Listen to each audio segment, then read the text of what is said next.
क्या आप बता सकते हैं कि अ नंबर ऑफ और द नंबर ऑफ इन दोनों में क्या डिफरेंस है? अगर नहीं पता है तो चलिए समझते हैं इसका यूज कैसे होता है, एग्जाम में किस तरीके के क्वेश्चन पूछे जाते हैं इन पे बेस्ड। Let's understand. तो देखिए, अ नंबर ऑफ का मतलब होता है मैनी या फिर सेवरल। इसका मतलब बहुत सारे या कई सारे। लेकिन जो इंपॉर्टेंट है अ नंबर ऑफ के बारे में जानना, वो ये है कि अ नंबर ऑफ के बाद जो नाउन आता है, ये नाउन हमेशा प्लूरल में होता है। ठीक है।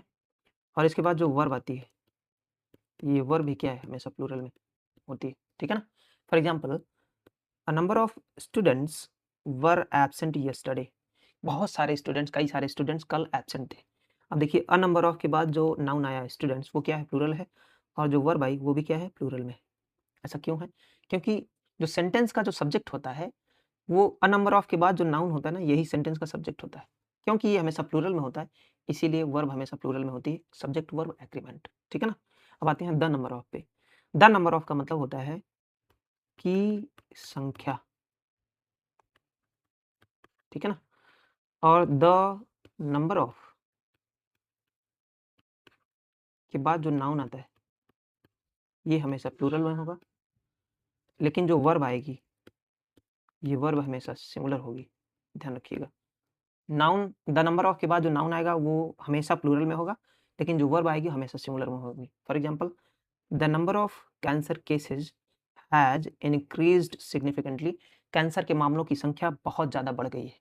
तो ऐसा क्यों है कि द नंबर ऑफ के बाद जो नाउन आ रहा है वो प्लूरल है और जो वर्ब आ रही है सिंगुलर है? ऐसा इसलिए है क्योंकि जो सेंटेंस का सब्जेक्ट होता है ना, वो है यही द नंबर। और द नंबर एक सिंगल यूनिट को डिनोट करता है, सिंगल यूनिट के बारे में बताता है। क्योंकि ये सिंगल यूनिट के बारे में बताता है और सब्जेक्ट है, इसीलिए जो वर्ब आएगी वो भी क्या होगी, सिंगुलर होगी। Subject verb agreement. ठीक है ना। तो ये होता है अ नंबर ऑफ और द नंबर ऑफ के बीच में डिफरेंस।